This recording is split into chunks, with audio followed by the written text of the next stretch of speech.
Monsieur Cellier. Politiquement coquine. Ah oui, c'est votre baptême du feu. C'était un bide.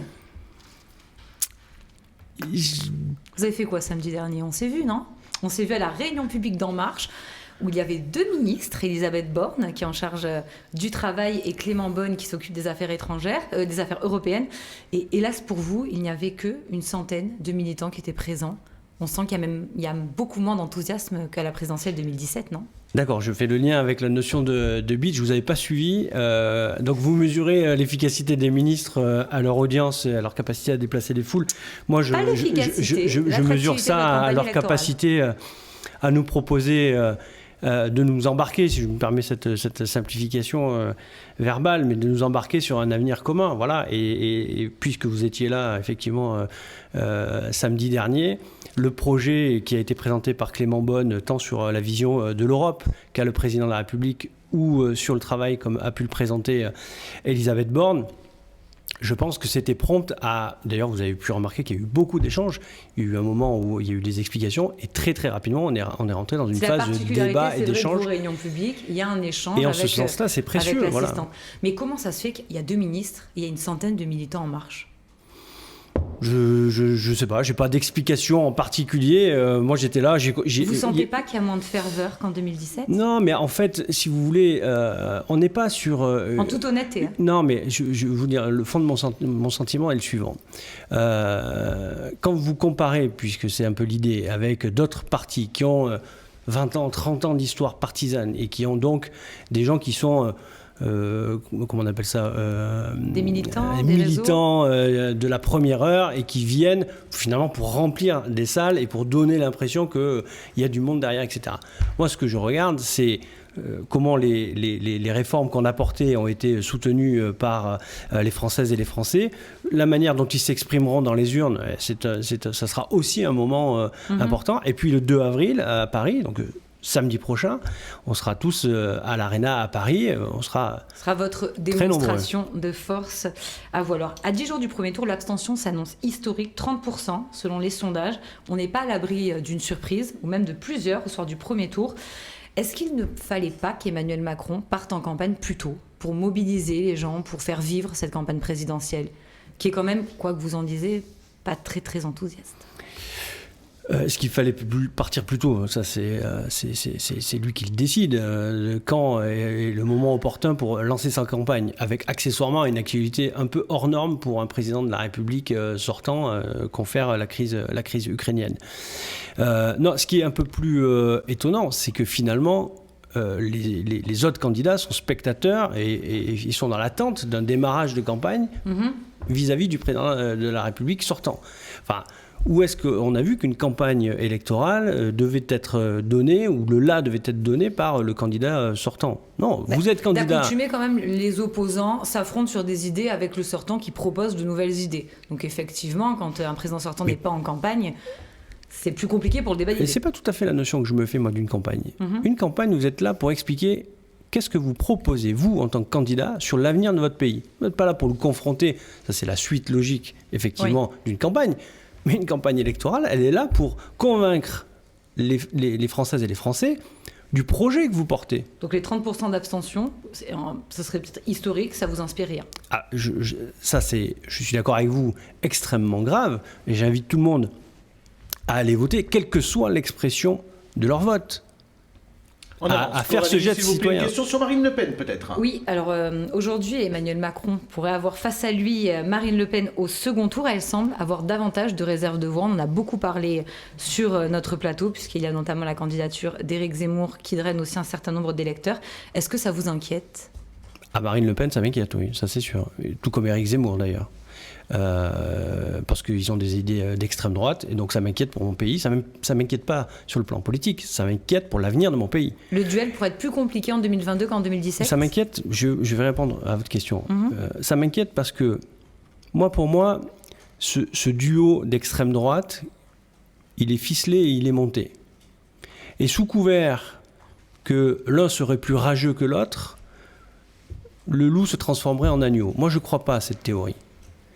Les deux représentants de l'extrême droite, que sont M. Zemmour et Mme Le Pen, sont un danger pour notre pays.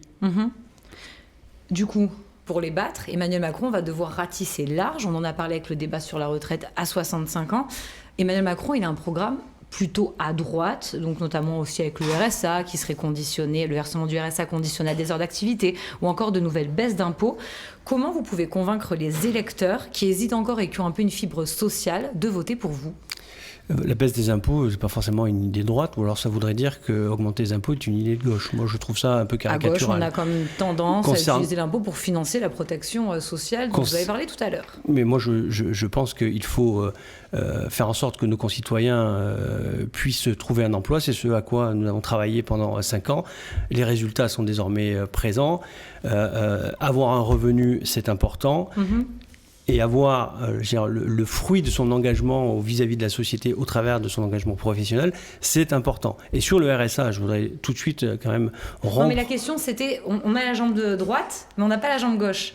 Qu'est-ce qu'on a comme réforme un peu de gauche qui pourrait séduire des électeurs, encore une fois, vous trouvez que quand dans les classes maternelles, on a diminué le nombre d'élèves, c'est pas une mesure de gauche ? Je parle de votre programme, pas du bilan. Oui, non, mais on peut aussi partir d'un bilan et puis se projeter... Je ne fais pas campagne avec un bilan, mais... Bon, on peut aussi être fier de ce qu'on a fait. Allez, je vous redonne la parole, Coralie. Dans quelques instants, on parlera de propositions d'Emmanuel Macron et puis de législatives, bien évidemment. Mais pour le moment, je donne la parole à Philippe qui va poser sa question à notre invité. Bon, Abdel, vous me permettrez, comme je l'ai eu fait par le passé sur ce plateau... de tutoyer notre invité. Je vous en prie. Bon, je vous en remercie, Abdel, cela me touche. Je suis content de retrouver évidemment le député de ma circonscription ce soir, Anthony, dont je tiens à préciser, alors c'est pas ma question, mais je vais y venir, toute la qualité et tout le travail qui a été effectué, parce qu'une campagne, c'est un programme, mais c'est aussi un bilan, Coralie. Et donc pour... argumenter pour sa campagne et son futur, il faut aussi défendre un bon bilan. Et je crois que c'est le cas d'Anthony Cellier, qui s'est montré un très bon député sur cette circonscription. Vous voulez être son suppléant ? Qui n'en avait pas connu depuis longtemps. La question maintenant. Alors la question, j'ai lu dans les indiscrétions dimanche dernier, et je vais le taquiner un peu sur ce sujet. Il m'a pas répondu d'ailleurs. Hein alors je ne sais pas, mais il a peut-être pas vu. Mais mon texto, il a vu. J'ai vu que pour il avait écrit lui, maintenant. sa future candidature, il lui faut absolument une remplaçante, c'est une évidence. Ou un remplaçant, M. Pécou. Ou un remplaçant, bien sûr. Mais je suis quand même je vous sens intéressé. Je suis très parité. Donc, non, moi personnellement, je ne le suis pas. Vu l'éloge. Mais j'ai vu un nom circuler, donc je souhaitais lui demander est-ce qu'elle est choisie à ce stade-là et à cette période-là, cette remplaçante. Alors, absolument pas. Et j'ai été étonné. Il faut raconter aussi à nos auditeurs c'est quoi les connivences. Mais Abdel m'a envoyé un texto samedi soir ou dimanche soir, c'est ça ? Samedi soir. Samedi soir, voilà. Ça sort le dimanche midi. Voilà. Je ne serais pas permis d'envoyer ça fait son métier. Ça sort le dimanche midi. Voilà, me demandant si j'avais des affinités avec Laurence Trappier. Bon, je suis un peu dépourvu dans ma réponse. Non, Philippe, non, parce qu'en fait, c'est pas la temporalité des choses. Oui, d'accord, mais ça fait partie des discussions avec elle. Mais ce serait une bonne suppléante ? Il n'est pas impossible à un moment donné, mais laissez-moi finir quand même, vous êtes terribles tous les deux. Je vous en prie. Oui, on est terribles. Il n'est pas impossible. Effectivement, dans ce souci de la représentation et de la parité, que je me rapproche de certaines personnalités de ma circonscription, Laurence Trappier en fait partie, mais il y en a plein d'autres qui ont fait elles-mêmes leurs propositions, dont certaines, comme Laurence Trappier, m'ont été suggérées, mais avec laquelle, pour l'instant, au moment où je vous parle, on n'a eu aucune discussion sur le sujet. Mais alors, aucune discussion sur le sujet. Donc c'est très intéressant parce que par contre, puisque vous avez la perversité de jouer avec vos SMS, moi j'ai la perversité de lancer des informations pour voir comment elles rebondissent auprès de nos journalistes. Et c'est très intéressant de savoir que vous avez été informés. Parfait. Julien, c'est à vous. Votre question à notre invité. Je vais poser une question beaucoup moins discrète. Je ne voudrais pas après être accusé d'être un informateur. Non, simplement, on parlait tout à l'heure de la légitimité politique des réformes annoncées pendant l'élection présidentielle. Je crois que l'élection législative amènera forcément à renouveler cette légitimité ou pas.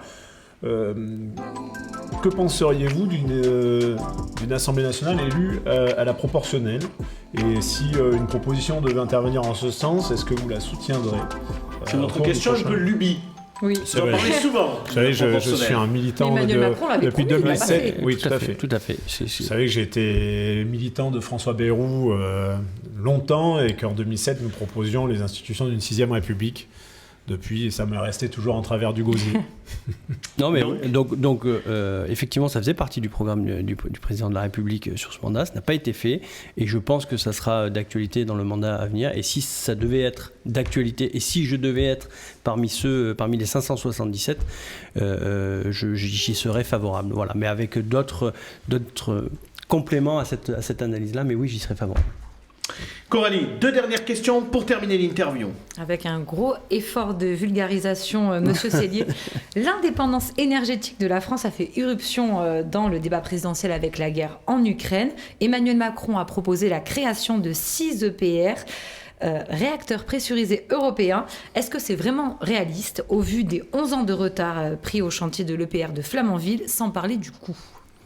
Alors, non seulement c'est réaliste, c'est encore une fois pragmatique, nécessaire et inéluctable.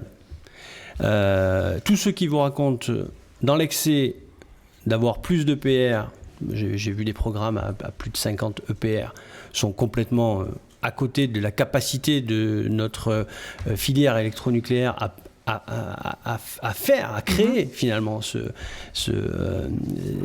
EPR. Ils sont au point, ces EPR, aujourd'hui. Et tous ceux qui sont dans le contraire, qui vous expliquent qu'on fait du 100% renouvelable et que ça a le même coût que le nucléaire, sont complètement à côté de la plaque, parce qu'aujourd'hui, il faut des unités de pilotage, quelque chose qui nous permette de piloter l'électricité quand on en a besoin, par exemple. Et puis, faire du 100% renouvelable, c'est aussi des nouveaux réseaux électriques de transport et de distribution, c'est aussi les capacités de stockage électrique pour pouvoir, à la demande, mettre de l'électricité sur le réseau. Et aujourd'hui, techniquement, c'est un coût énorme. En termes d'empattement dans nos territoires, c'est colossal. Et donc, le bon équilibre, le en même temps, c'est le mix énergétique qu'on propose avec des énergies renouvelables et du nucléaire existant. J'insiste, c'est important. C'est la prolongation du parc existant et le lancement de 6 nouveaux EPR. Et bien évidemment, bien sûr que ça fonctionne. Sinon, on ne le mettrait pas dans une politique énergétique. Astrid, on a dépensé des milliards d'euros et puis ça a été abandonné. C'est pas tout à fait... Je ne vais pas vous faire offense d'une explication de texte, mais c'est pas du tout le même sujet. Une dernière question. Coralie. Plus sur vous, Monsieur Sellier. Vous avez participé à l'élaboration du programme électoral d'Emmanuel Macron en matière énergétique, on l'a bien compris. Vous avez fait venir dans le Gard 2 ministres en une semaine. Certains pensent que des députés du Gard, vous êtes le mieux placé pour avoir un poste de ministre si d'aventure Emmanuel Macron était réélu. Alors, je l'ai lu dans les indiscrétions. Nous aussi, on a des lubies comme ça. Alors, je ne sais pas où est-ce que vous avez eu ces informations-là. Vous n'avez pas envie ? On n'a jamais dit que vous alliez être ministre. Non, mais vous faisiez partie, probablement. C'est vous qui les aviez lancés, non c'est ça. J'ai envoyé un SMS, j'ai dit tiens, sors ça, on va voir comment ça rebondit. Non, j'en ai pas la prétention, je suis même pas sûr que j'en serais capable, parce que c'est une fonction aujourd'hui qui demande... capacité... Françoise Dumas, on serait capable ? Certainement, mais oui, certainement. Plus que vous ? C'est dans son domaine qui est le militaire. Donc, dans le domaine du militaire, oui. Moi, dans le domaine de l'énergie, j'ai ma vision. J'ai contribué à la réflexion, effectivement, vous l'avez résumé, dans le cadre de la candidature du président de la République. Donc, ce qui laisse supposer qu'il y a matière à faire, mais je n'ai pas la prétention de briller ce type de... Mais comment vous pouvez imaginer que ce n'est pas intéressant ? Ce que je voudrais expliquer au travers de ça, c'est que de ma part, il n'y a pas une envie, j'allais dire presque de la hiérarchie des normes, de dire bah tiens, je suis député, je veux être ministre. Mais alors vraiment pas, parce que je pense que c'est beaucoup d'emmerdes. Excusez-moi du. Et puis vous en êtes qu'à votre premier mandat. Et puis j'en suis comme oui, alors. De député. Oui, de député. Et vous êtes candidat. Ah oui. Alors, ça c'est pareil. Il paraît que ça se dit pas. Comment ça se dit pas ? Il paraît, je sais pas. Il paraît que ça se dit pas qu'on est candidat. Mais vous le dites ou pas ? Ah ben moi j'assume parfaitement. Vous êtes candidat ? Je fais partie. Moi je vais vous dire, je fais partie de ces gens qui ont eu la possibilité d'être parlementaires. On a oublié ça, mais quand le candidat Emmanuel Macron a proposé de renouveler l'Assemblée nationale, il a quand même permis à des gens comme moi. Et Annie Chapely notamment, qui est infirmière, que vous connaissez bien. On ne peut pas avoir non plus 100% de réussite, mais en tout cas à des gens comme moi, de devenir député. Et au-delà d'être député, de faire sa place, c'est peut-être ce qui a fait défaut à certains, de faire sa place, c'est pas facile, ça nécessite de travailler 4 fois plus que quand vous êtes sorti d'une trajectoire qui vous aurait amené à être député, parce que vous avez une trajectoire politique ou parce que vous avez une trajectoire de formation scolaire, par exemple. L'ENA, Sciences Po, etc. Mais ça vous plaisait, les énergies, très rapidement, parce que c'est vrai que c'est pas donné à tout le monde de s'intéresser au nucléaire. C'est passionnant et c'est très politique. Oui, avant, et regardez à quel point c'est politique aujourd'hui. C'est le sujet central de notre relation européenne et en géopolitique avec l'Ukraine et la Russie.